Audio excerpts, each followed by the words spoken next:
নমস্কার বন্ধুরা, তোমরা সবাই কেমন আছো? আজকে আমি দুপুরে কি খাবো সেটাই তোমাদের সাথে শেয়ার করব।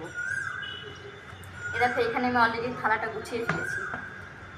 এখানে আছে এটা হচ্ছে বেগুন ভর্তা, এটা হচ্ছে ডিম ভাজি। বেগুন ভর্তাটা হচ্ছে আমার খুবই পছন্দের একটা খাবার।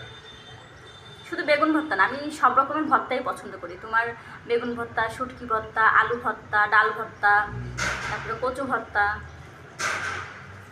যে কোনো ভর্তা, মানে সব রকমের ভর্তা আমি খেতে খুব পছন্দ করি।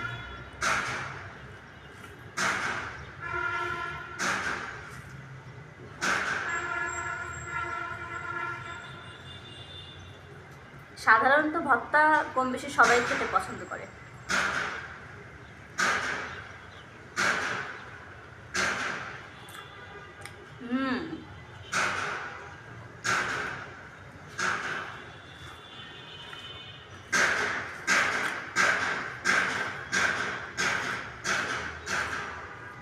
কি বলবো, এত টেস্ট ভর্তাটার।